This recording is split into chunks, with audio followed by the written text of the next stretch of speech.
It only took one moment to change everything. I was just a guy with grease under his nails, the same old truck, and a heart that wanted to trust people. But sometimes, all it takes is a laugh that cuts deeper than you ever thought possible. And when you find out that the person laughing at you is about to lose everything, well, you remember that moment forever. Hey, my name's Walker, I'm 34 years old, and I've been an auto mechanic in Amarillo, Texas for the past 10 years. I've got a routine that's pretty simple. I wake up at 5:30 a.m. every day, the smell of motor oil and coffee in the air. By 6 a.m., I'm under the hood of a car, working on the kind of projects that most people wouldn't touch. It's not glamorous, it's not a job that'll get me famous, but it's honest work, I'm proud of it. There's always a certain kind of peace that comes with the quiet of the early morning, but something wasn't right, you could feel it, a low hum of something about to shift. And honestly, it's hard to put a finger on it until everything comes crashing down. It started with Lacey. She was the receptionist at the local dealership, always smiling, always dressed just a little too perfect for this town. We met a year ago when she brought her car in for repairs. She didn't think much of me at first. Who could blame her? I'm just a guy with a beat-up old truck and a tendency to get grease stains on my shirts. But I didn't mind helping her. She was friendly, always chatting about the latest gossip, and for some reason, I felt like we had a connection. We spent weeks talking, and I started doing little things, fixing her car for free when she had a small issue, grabbing lunch together when she'd mentioned she was having a tough day. She'd smile at me, and for a while, I thought maybe, just maybe, something more could come of this. But, like I said, things always change. I remember this one afternoon, I was helping her out with a flat tire, and she mentioned how she was still waiting for someone to come along and sweep her off her feet, someone with real money. I laughed, thinking it was a joke, but the more we talked, the more I realized she wasn't joking at all. Lacey was after status, after wealth, after the kind of life that people only see in movies. And then, I overheard her talking with a few coworkers. He's sweet, she said, but he's never going to be anything more than a mechanic. How pathetic. He's got this junker truck, and he thinks he belongs in a penthouse. I never thought it'd hit me that hard, but it did. The real kicker? It happened one weekend. I invited her to a charity event, something I'd been helping organize. It wasn't fancy, just a small gathering at a ranch outside town. I figured it'd be nice to show her that I wasn't just a mechanic, that I had other things going for me. I even offered to drive her there in my old truck. When I picked her up, I could see her face fall the moment she got in. The dashboard was peeling, the seats were worn. She barely held in a laugh. Seriously, she said, you thought this truck could impress anyone?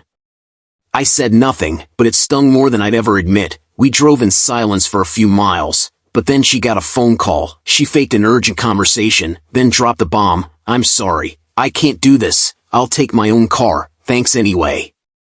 I watched her walk away, the sound of her heels clicking on the pavement louder than my heartbeat. I didn't yell, I didn't react, I just stared, tasting the bitterness of her betrayal in my mouth.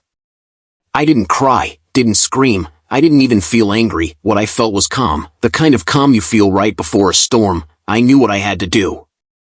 Lacey thought she could laugh at me, mock me for my old truck and my honest work, but what she didn't know was that I was more than just a mechanic. I was born into a family that owned one of the largest ranches in Texas. I didn't talk about it much. I didn't need to. I didn't care for the flashy cars, the big houses, or the power. I just wanted to live my life. But when she turned her back on me, I made a decision. I bought the dealership where she worked. I didn't use my name. I didn't announce it. I just bought it, quietly, under a holding company. The next week, I walked into the dealership in the same old truck, wearing my boots and my jeans. But this time, I had a quiet confidence, the kind that only comes when you've realized you have everything you need, without needing anyone's approval. Lacey texted me that night. Her messages came fast, one after the other. Is it true? You own it? Walker, please. I'm sorry, I didn't mean it. Call me.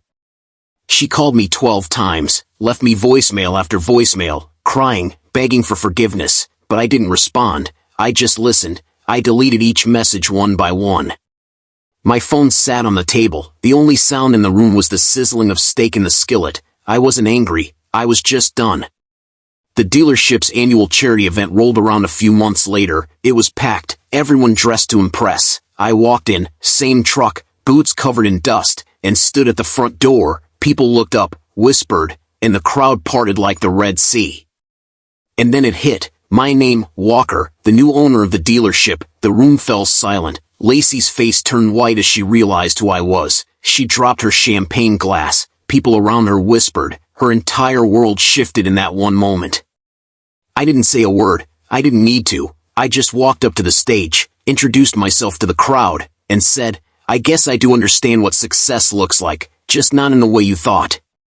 Lacey quit soon after. She left Amarillo. Her dreams of influencer stardom shattered. The dealership, it flourished under my management. I made sure it was a place that treated people right. But me? I learned something important that day. Power doesn't need to be loud. It doesn't need to be flashy. Sometimes, all it takes is being the one who shows up when no one expects you to. These days, I'm at peace. The sun rises over the ranch, and I sip my coffee, watching the cattle roam. I don't need to prove anything to anyone anymore. If you've ever been underestimated, let me know in the comments. I'd love to hear your story. And hey, if you enjoyed this, be sure to subscribe for more stories that hit harder than you expect. Take care, and remember, never let someone's laughter be the last word on who you are.